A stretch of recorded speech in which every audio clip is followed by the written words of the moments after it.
thank everybody for coming. We have the August 1st meeting of the Conservation Commission. I'd like to everyone stand and salute the flag, please. Pledge allegiance to the flag of the United States of America and to the republic for which it stands, one nation, under God, indivisible, with liberty and justice for all. Jake, you got your own mic. What's that? You have your own mic now. You don't want that. All right.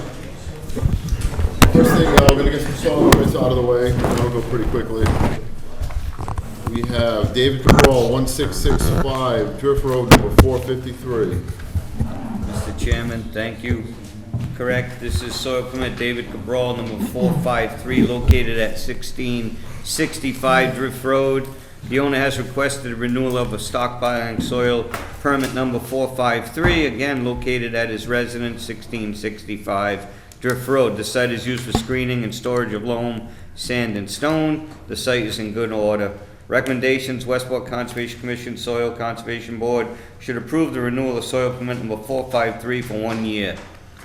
Okay. Any comments? No comments, motion? Make a motion to approve. Second. Second from Phil. All those in favor? Opposed? Aye. All right, that was Jason and Phil. All right, next we have Corey Cabral, 12B Sodom Road, permit number 493. Mr. Chairman, this is Corey Cabral. He goes under C.A. Cabral Landscaping Supply, 12B Sodom Road. This is permit number 493.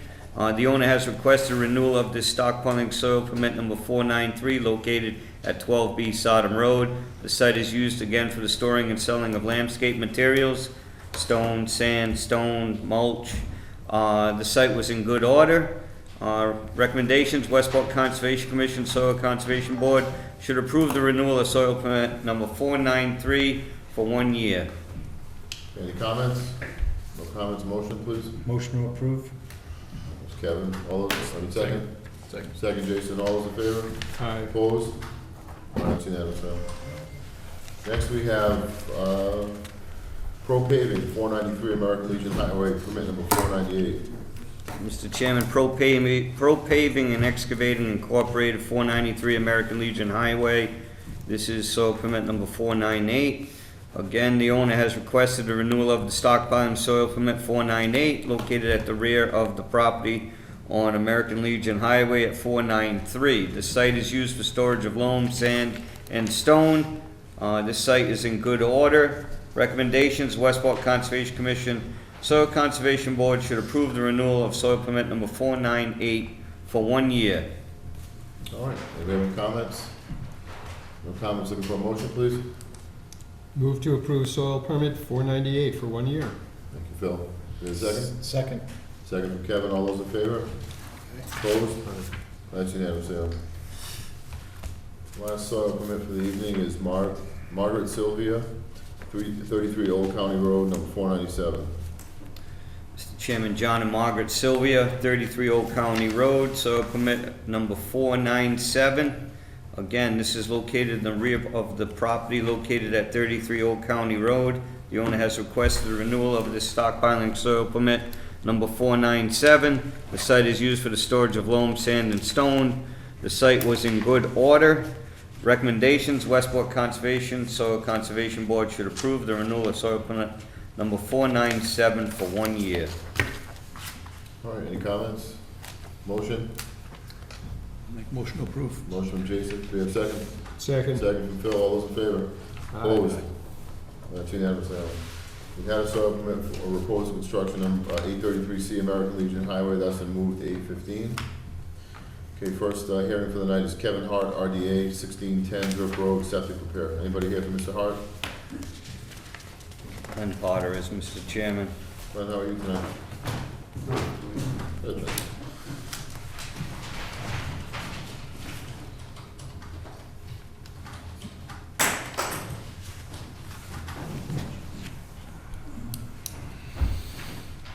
Glenn Potter here, Westport Environmental Design, Kevin Hart, 1610 Drift Road. The project involves the replacement of 2 cesspools with a Title V max compliance system on the property. The well is located virtually in the center of the lot, wipes out all the auto and focus on territory. The The wetlands line, is flagged, wetlands flag 1 through 4, there's the green line shown on the plan. 50-foot buffer zone comes here, 100-foot buffer zone is here. He's also proposing an addition to the home, but that's entirely out of the buffer zone. The septic system, cesspools disconnected, pipes feeding the existing home and new home to a 1,500-gallon tank into a leaching field as shown. And I'm going to be 63 feet from the wetlands edge to the closest point of the leaching field. As you can see, that wall radius comes right around like this. So it's the best I can do with what I got. So that's what I'm looking for. Mr. Chairman, Kevin Hart, 1610 Drift Road. This is a request for determination of applicability. Westport Environmental Design is the engineer of record with Len Potter representing tonight. The report date is July 26, 2023. The site visit was also on July 26, 2023. Description of the work: the owner has filed to repair the sewage disposal system for the existing 3-bedroom home. The new system will be located within the lawn area, 63 feet from the wetland. The wetland line was determined to be accurate or correct in the field. That was flags 1 through 4. The existing cesspools will be pumped and filled as required. The new tank will require denitrification. It will be placed just outside of the 100-foot buffer zone limit in that tank system. All disturbed areas will be seeded after completion. Recommendations: the Westport Conservation Commission should issue a negative box 3 determination for the proposed sewage disposal repair at 1610 Drift Road. Any comments? This is going to Board of Health here? Is that what it Has is? it gone to Board of Health? Has it been? Yeah, yeah. All right. No comments, looking for a motion, guys? Sorry about that, Mr. Chairman. Move to issue a negative box 3 determination for the proposed sewage disposal repair. I'll second it. Phil and Jason. All those in favor? Aye. Opposed? All right, that's unanimous, yeah. Thank you, Len.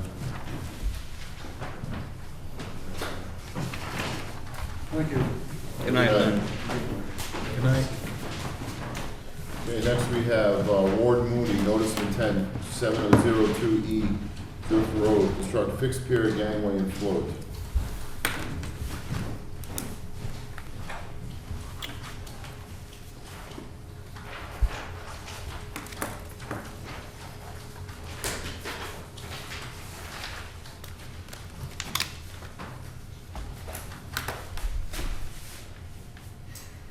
Good evening, Mr. Chairman. How you doing today, Al? Good. Green cards for you. And it's a quadrangle map, and a nice photograph of the site. Oh, you Yeah. Thank you. It's a record. Oh, thank you. I'll frame it.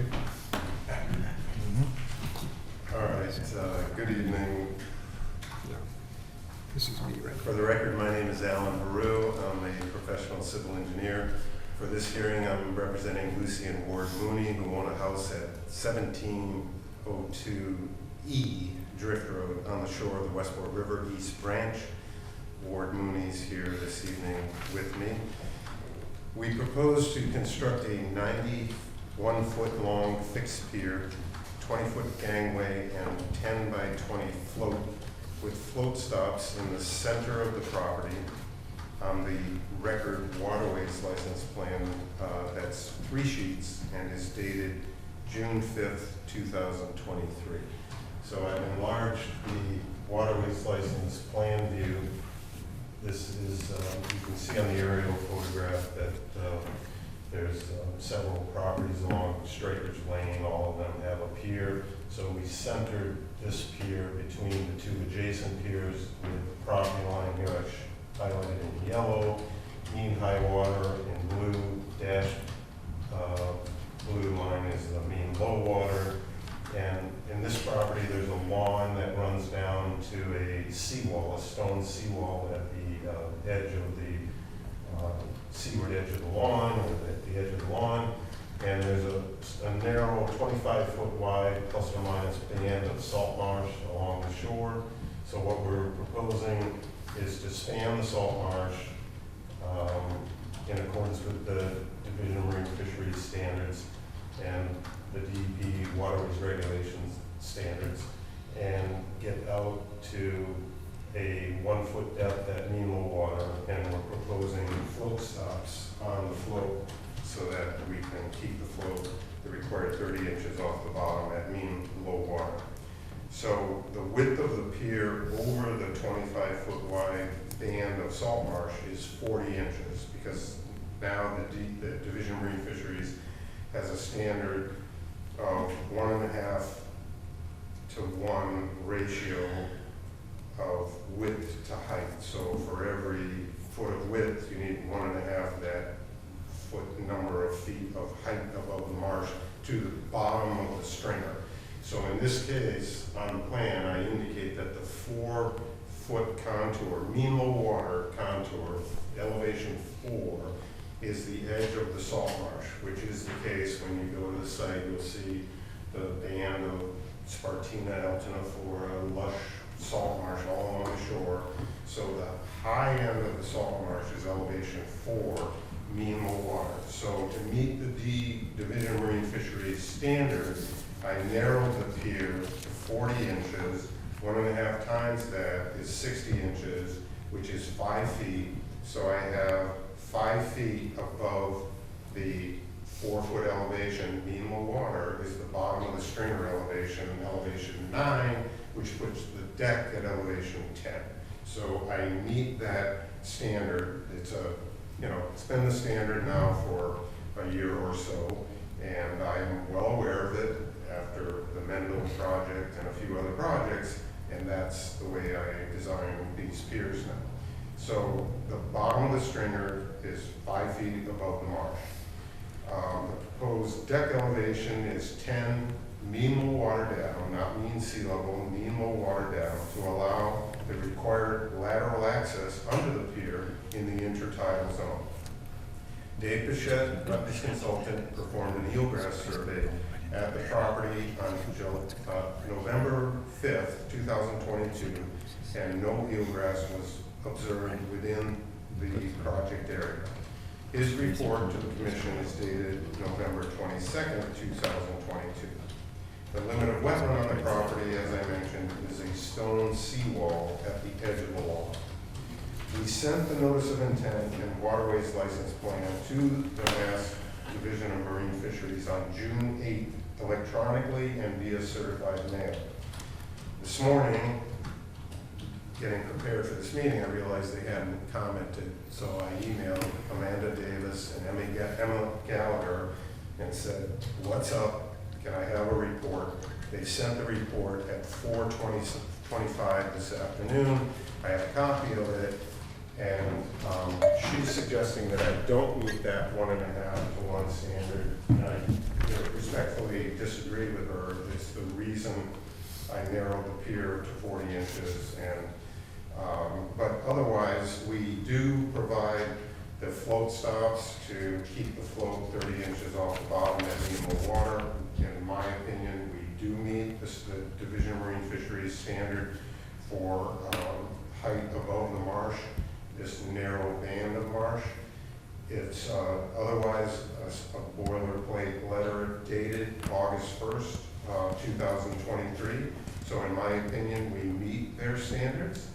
And we do have a DEP file number, which is SE 80-269.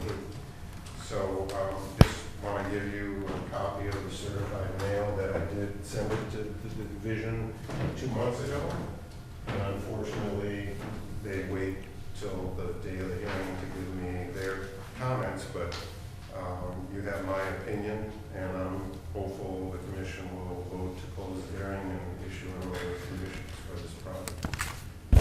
Did they explain why that they didn't think it met the standard?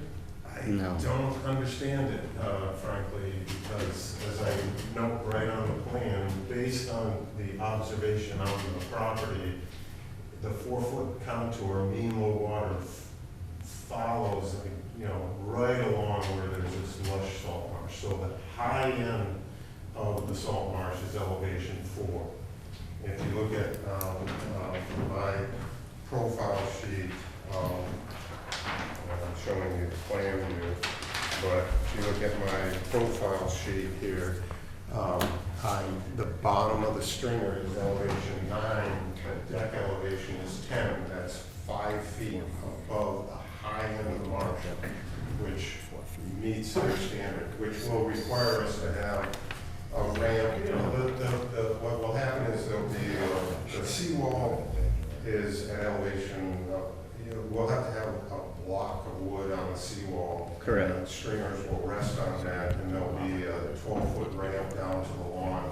But, yeah, the pier's at 10, but it'll be fine. It's not, you know, it's higher than I might otherwise have designed it, but it meets their standard. So, you know, I mean, that December storm, you know, was probably the worst you're ever gonna see, and it wouldn't have touched the stringers, I don't believe, but, no, it meets their standard.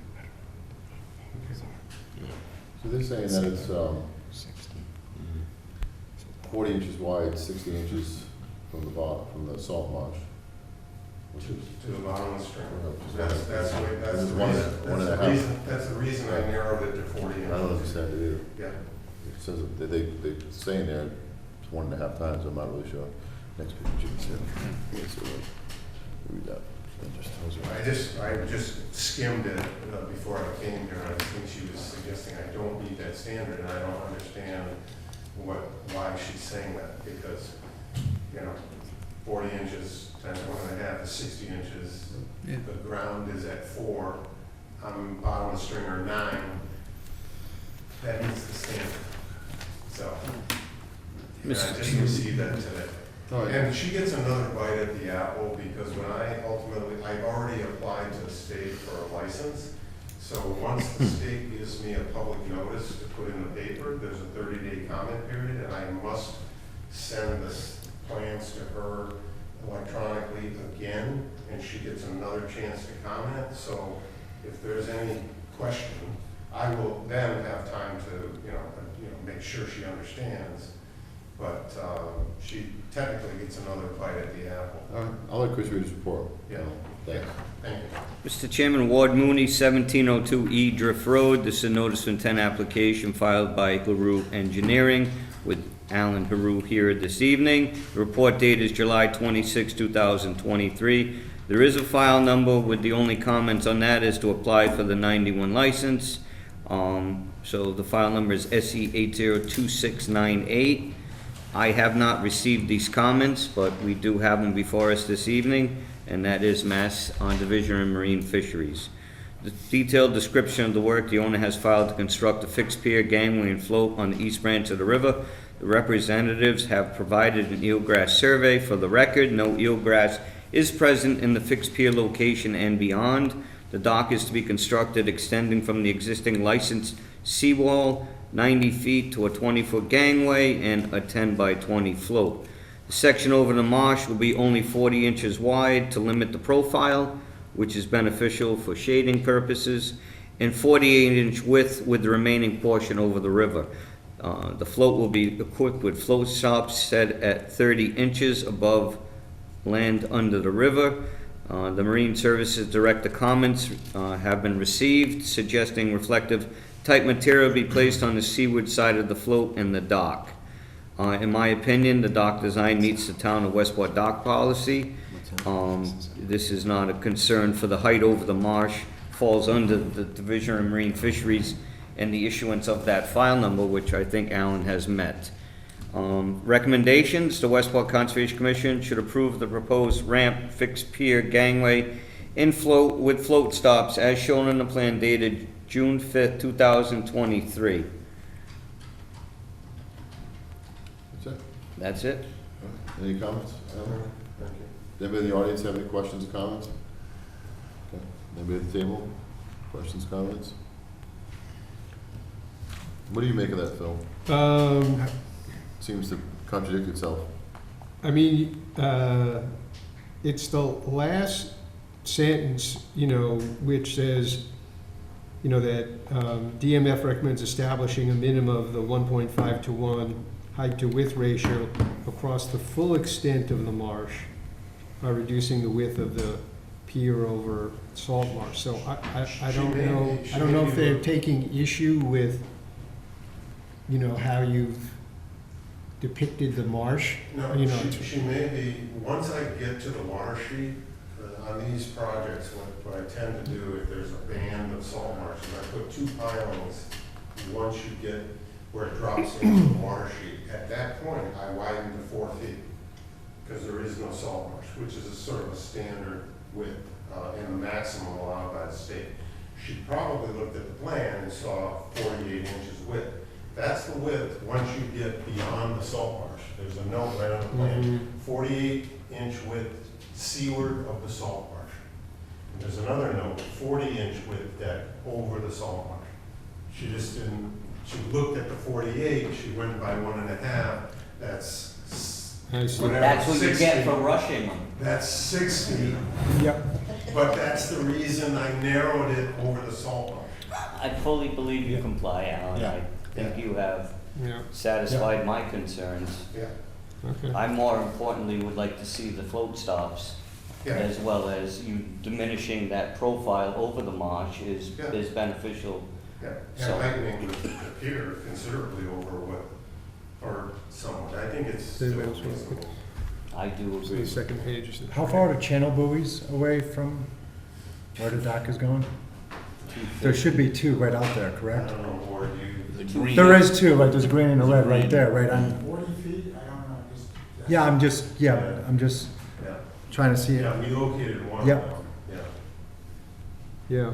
It is a- It's the green right in front of. Yeah, I'm just trying to reference the dock to the north and the south. Do we know approximately how long those docks are?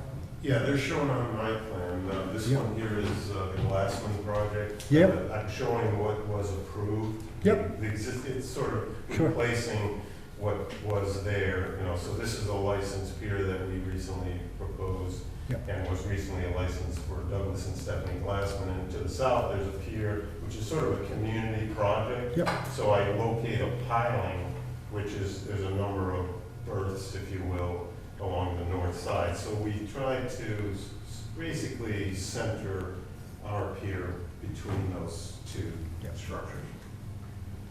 Is it comparable in length? Yeah, Okay. yeah, very, yep, same, pretty much the same length.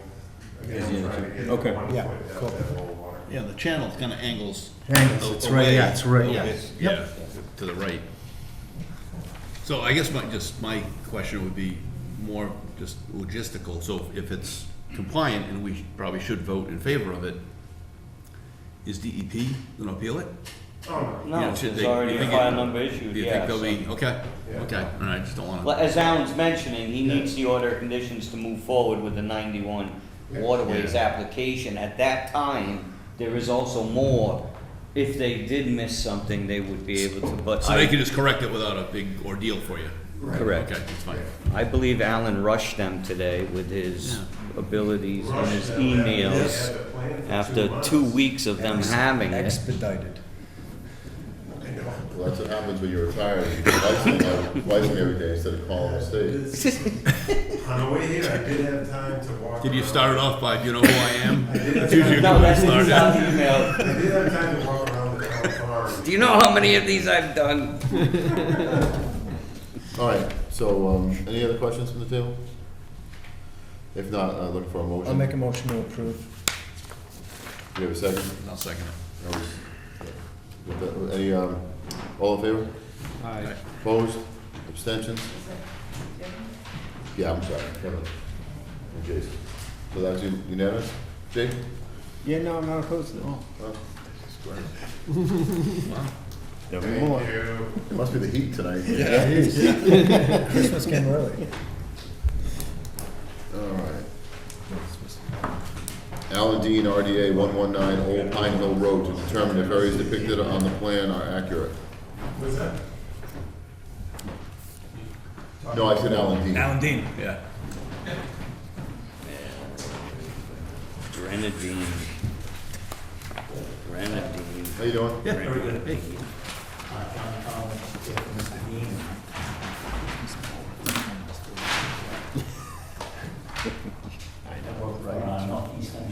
So, We have filed an RDA on behalf of Mr. Dean for his property, 15-acre parcel between Oh, do Pine you need Hill two Road beavers? and, well, Pine Hill Road, Old Pine Hill Road, the river is to the west here. Flags A1 through A26 are out in the field. Some of those are hanging on vegetation, others are on bean poles or stakes in the grass area. This is part of a large wetland area that eventually goes under Pine Hill Road and then out to the road. We have another project before the planning board for a 2-lot subdivision here. And we want to make sure that the line is accurate with the commission and not the agent in the commission. And we'll bring in a notice of intent if that's the case. So with that, if someone's got some questions. All right, Chris can read his report. Thank you. Mr. Chairman, members, Alan Dean, 119 Old Pine Hill Road. This is a request for termination of applicability. John Connell is here representing Northeast Engineers and Consultants. The report date is July 21st, 2023. This does not require a file number under the request for determination. The site visit was on July 20th, 2023. Description of the work: the owner has filed to determine a portion of the wetlands that exist on the property. The owner has applied to the planning board to subdivide the parcel for 2 single-family house lots. The wetland area extends out from the main tree line along the far west side to a seepage area in the middle of a hayfield. The VVW was delineated with wetland flags A1 through A26. The flag numbers were not present on some of the flags and should be reestablished when the single-family house is proposed. The location of those placed flags has been determined to be accurate, although, as John mentioned, some of those bean poles extending in that finger said some of the remnant flagging, but there was no numbers to know exactly where you were. So resource areas here are buffer zone and the BVW to the west. Recommendations: the Westport Conservation Commission should approve the portion of the delineated wetlands, map 43, lot 3, with a positive box 2 determination. All right. Any questions, John? Anybody have any questions?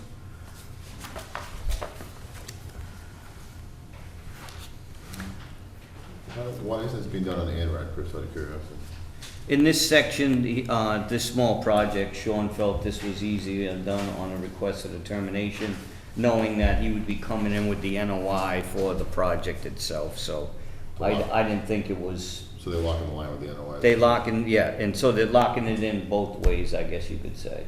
All right. Before he proceeded, he did do perks, but before they situated the house and the fill needed for these lots, he wanted to have this in place. Okay.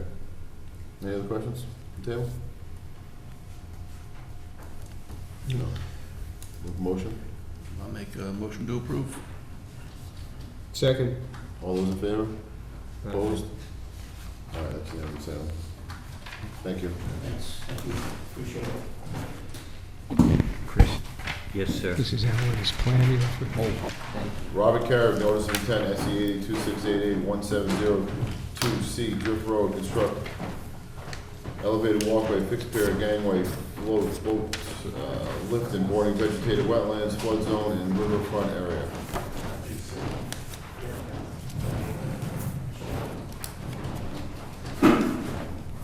Back up.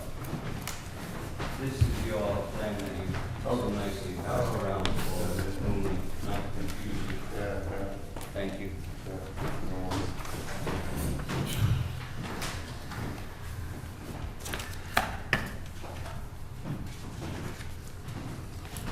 Okay, thank you. Good evening again. My name is Alan Haru, and I'm here this evening on behalf of Judy and Robert Carrick. I presented this project a month ago. It's a elevated walkway, fixed pier, gangway and float, and a boat lift at 1702C Drift Road. And as you can see on the photograph that I gave you for the Mooney project earlier, there's an existing dock on the property that has an interim license. and my client is proposing to replace that dock that's in disrepair with a new dock or an elevated walkway across the wetland and marsh in accordance with the DMF standards and fixed pier, gangway, and float, all in accordance with the DEP's regulations, gangway and float, 20-foot gangway, 10 by 20 float, and in this case, there's a boat lift proposed at the end of the pier, and at the initial public hearing, there was a question about whether the boat lift complied with the town docks and pier standards, which I believe it does, and so we're here to ask the commission to issue an order of conditions for this project. All right, thank you. Mr. Chairman, this is a meeting that, again, Alan mentioned, took place before the chairman and the agent weren't present at, and we tried subsequently but didn't have a quorum. So this is Robert Carrick, 1702C Drift Road. This is a notice of intent application submitted for a dock. This is file number SE 802688, provided by Haru Engineering with Alan Haru representing.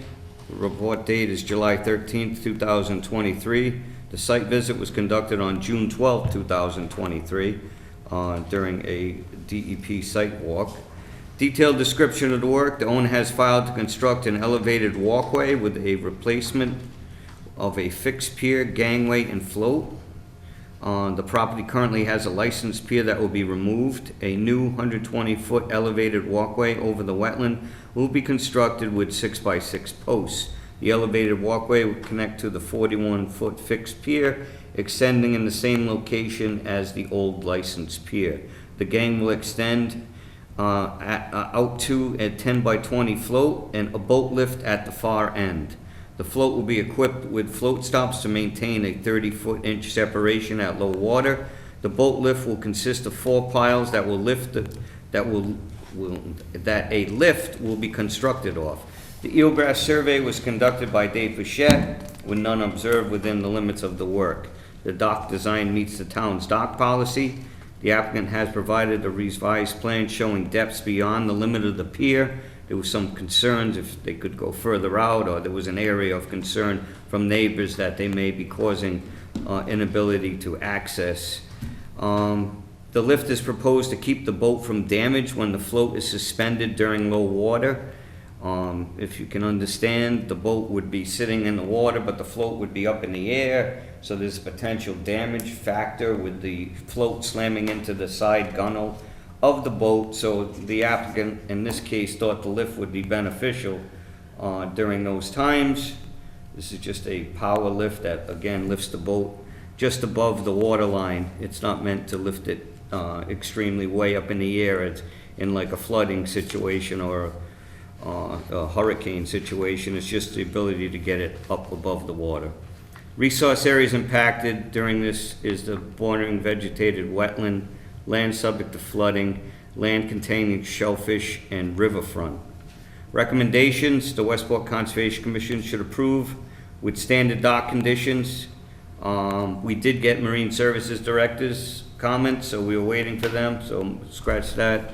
And for file number SE 802688. That is all, Mr. Chairman. Anybody have any comments from the audience? Any comments from the table? Phil, you're going to abstain? Right. Okay. Any comments from the table? Questions? All right, you have a motion? Make a motion to approve. Second. All those in favor? Opposed? Abstention is Phil. That's everybody but Phil. Jason, no, I made- Kevin. Jason and Kevin.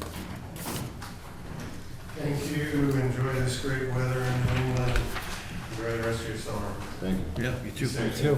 All right, Alan, Gregory don't be a stranger.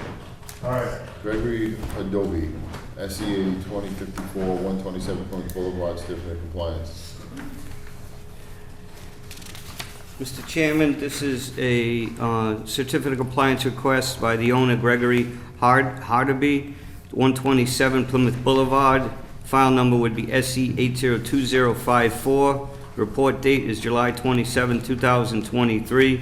Detailed description of the work the owner and the applicant at the time had filed requesting a certificate of compliance for the single-family house constructed on South Watuppa Pond in 2013. All work was completed according to the plan of record. All areas are stabilized as shown on the plan. Recommendations, Westport Conservation Commission should issue a full certificate of compliance for file number SE 802054 as all work has completed according to the plan of record. Any questions, comments? If not, a motion? Move to approve the certificate. Second it. Phil and Jason. All those in favor? Opposed? Okay, that's unanimous. Next, we have Borrego Solar, SE 802464 Brookwood. Mr. Chairman, this was the solar array constructed by Borrego Solar. Has an address of Brookwood Drive, Main Road, I call it. This is a certificate of compliance request by the representation of Borrego Solar. Report date is July 28, 2023. The file number is SE 802464. The site visit was on July 28, 2023. I had previously walked the site with a Steve Martell, I believe. I went over the finer details of the site. He has provided me the documentation that we needed to this point, and hence the report I am about to read. The applicants have filed to request a certificate of compliance for the solar array constructed on 40 acres of woodland. Site has been finalized with the supplemental seeding of the last exposed soils. The site has been constructed according to the plan of record. Stream crossing standards met with the box culvert installation. All disturbed areas are reestablished with native vegetation. Replication area is complete with the final monitoring report on file, as well as the report of the culvert installation that the same company oversaw. The replication has the 75% wetland vegetation as designed and required, and that is supported within the final report from the botanist of record. All areas are stabilized. The fencing is 6 inches off the ground, not 6 feet, as a condition of the order for mammals and stuff to be able to frolic to and fro, as well as the turtles that inhabit this particular area as well. Resource areas that were impacted was BVW and buffer zone. Again, this was a large project, kind of new to the commission at the time. So recommendations, the Westport Conservation Commission should issue a full certificate of compliance as all work has been met for the solar array in the order of conditions. File number SE 802464. That is all, Mr. Chairman.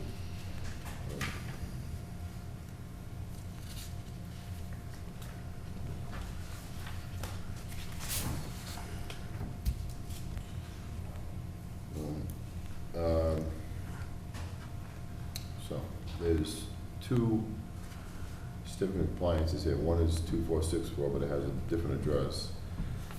I think that maybe the paper's in the wrong file, but and there's a 2664, which, so basically. Okay, so we're gonna switch these in. Yep. I have no questions. Does anybody else have any questions? If not, we're looking for a motion. I'll move to issue the certificate of compliance.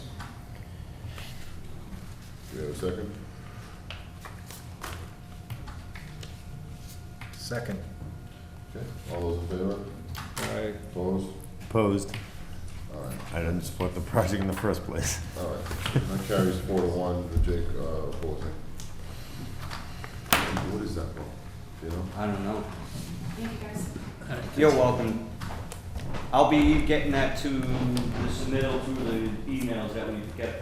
Okay? Perfect. Thank All you so right. much. Thank you. Have a good night. That's This is, not on the agenda, right? no, this is the wrong file number. 4 acres. That Leon may have inadvertently put 2, but it should be 2460. No, that's correct file over there, but that's a different address. Yeah. There's only one of them. There's one that was an ANRAD, but they're not All right, finalizing the ANRAD. Just consolation. okay, no problem. You don't see any. So the last, Yeah, I know. last hearing for the night is Michael Brendinger. So I do have one, yeah, it's the right file number, I got one.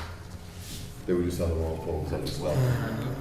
So I'm sorry, Michael Brenninger, 26 Bergeron Lane, SE 82572, this is also a certificate of compliance.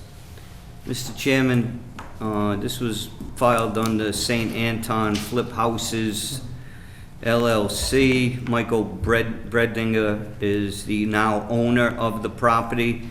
There was some conditions set forth in the transfer of this ownership, that there would be a replication area that needs to be finalized, as well as a fencing installed 25 feet from the edge of that newly created wetland.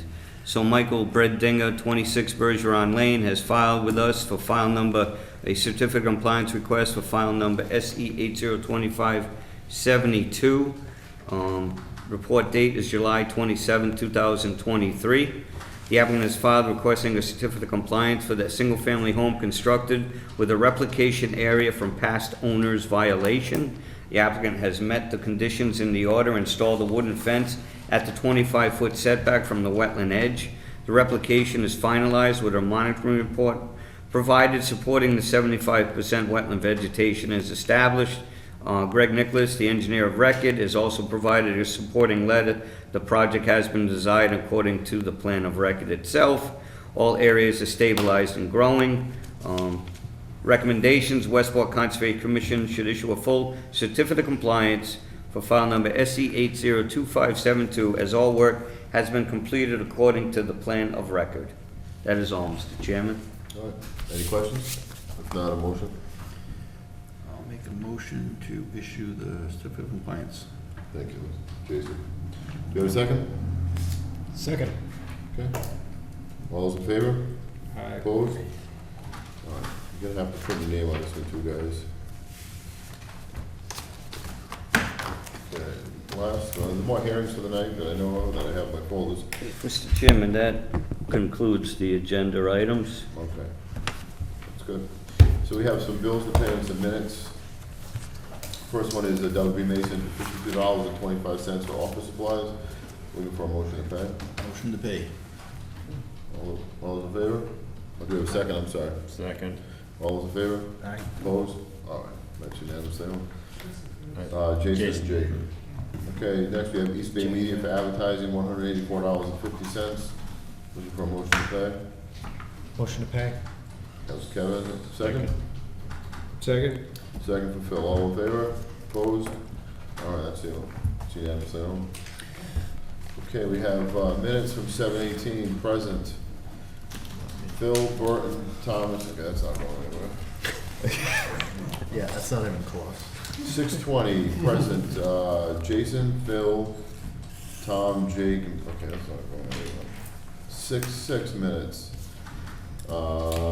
Present myself, Jason, Phil, Jake, Kevin, and Burton. So we can vote on the 6 minutes. Does anybody have any changes or questions on the 6 minutes? If not, looking for an approval. Motion to approve. Do you have a second? Second. That was Jake, Jake and Jason. All in favor? Opposed? All right, that's unanimous. What was that first one? The one that we couldn't vote on? Yeah, We can't vote on 7:18 and 6:20. 7:18. 6:20. They don't have enough people then. Oh, no, the right people, I should say. All right, that concludes all of my stuff. Chris, what do you have for us tonight? Mr. Chairman, we had some site visits scheduled for the Ferry Farm in the community on Old Pine Hill Road, 136 Old Pine Hill Road. We were at a site visit scheduled a week ago. The owners at the time did not want the state or the town to walk the property that day, so the state, having adjusted their schedules to be there, had requested that they come up with a few dates of choice. That date of choice is tomorrow at 12 noon, but within that, they sent a memo to the town that no town officials, as far as conservation or Board of Health, are allowed on the property. A statement that I made on that first site visit was that this is no longer in our hands, which is very true, because the state has the power of attorney who was present at that site visit and who can instill any penalties that may be found or not found at the site would happen at that time. So I have no problem with not being allowed on the property. I just want to be making it aware that the state is moving forward with that review. And that review is based on wetlands and maybe misuse of the biosolid agricultural amendment materials that were used on the site. There are certain requirements of using those materials, and one of them very specifically, it cannot be used as a material or solid soil fill. It has to be amended with the existing soil in a very limited fashion. So in other words, you can't place it 3 feet thick in areas, and I do believe that some of that may have taken place in a few sections, so that is up for the state to determine. The owners also expressed concerns with us that we didn't follow up with the agricultural commission that we do have in the community. That is our liaison between boards and farmers. I did think about this at the time of this involvement in this farm operation, but some of the information I was getting back from other community farmers was that there wasn't necessarily support of the method that was being utilized at this site. So I would just like to follow our bases and submit a letter to the Agricultural Commission that I'll pen, expressing our concerns that we are not against farming, that we allow uses of soil amendment materials as long as they're utilized in the right manner and designated by the solid waste people of DEP. This is a land application use permit that the state has issued for these biosolids. So I would just like to get their support of knowing that we've done this through them, make them aware of what's going on, so we can follow that base and not have anybody claiming we try not to keep everyone in the loop. Lastly to that, Mr. Chairman did send us some conduct of meeting information that I thought was very helpful. There have been some instances where some boards have acted not in accordance with the general rules of operating a meeting. I just want you to all be aware that there are conflict of interest items that we all sign off on every year, and how we perceive ourselves in the public is important. So I hope you all read that information. I think it gives you a good idea on how you can carry yourself. And respectfully, if, as Member Phil had, if you have to abstain, we make so known on the minutes, so it's clearly stated in accordance with those requirements. So, Mr. Chairman, thank you for that. And that's all I have, Mr. Chairman. Okay. Anybody else have anything they want to talk about tonight? Well, I could just say about the Ferry Farm situation, just so people know that the right to farm bylaw is what is supposed to trigger if there is like a complaint against a farm to, a town authority, that the authority is supposed to reach out to the Agricultural Commission. And just so you know, from the Board of Health, besides the more complicated issue that Chris was raising about the biosolids, that what triggered initially the Board of Health's involvement was odor complaints. And they have persisted. Recently got another one, and I think we passed that information on to DEP, but I think the idea in the normal sort of situation, which is like manure management for animals, is that the Agricultural Commission is supposed to kind of help figure out how to solve the problem through discussions with the farmer about the situation and what might be done, to mitigate the impacts, and also obviously to talk with the neighbor and just say you're living next to a farm. So, but anyway, that's the context of that. And maybe the other thing to say is that Chris and I got notice through George Obencarter. Yeah, that test wells for the property on Adamsville Road for the quarry property is gonna start on Thursday. And so I think once those wells are installed and I think George Campbell's gonna go out there, then he'll start doing the test, the run, so we, probably get the results sometime in, mid-August, I guess. Thank you, I forgot about that, Phil, thank Yeah. you. All right, anything else, guys? I'll just make a comment that the Ferry Farm issue wasn't really ever a farm or agricultural issue. It was a potential like hazardous waste disposal situation. We weren't trying to infringe upon a farmer's right to farm. It was questioning the safety of whatever they were dumping there, so. Yeah, I mean, and I think it turned out that, again, just from my limited knowledge of the Board of Health, because it's really regulated by DEP, but depending on the classification of the solid, of the biosolid, depends on what the response was, and I think it was determined that it was, whatever the classification was, that it was only required for the Board of Health to be notified. We weren't notified, it wasn't, but I think issues were initially raised about that. But what has also come up is whether or not the testing included testing for the PFAS, the forever chemicals. Yes. Because there's an issue now, particularly, in being deposited, in high groundwater situations in hydric soils, if it has been tested, or if those chemicals are present there, what the response could be, because obviously that would facilitate their transport, which we don't want. Correct. So I don't know how that's all gonna play out, but it's kind of all in DEP's hands right now, which, All right. Nothing else? Looking for a motion to adjourn? Motion to adjourn. Second. Second, Phil, all in favor? Aye. Opposed? All right, that's unanimous now. All set, Valerie, thank you.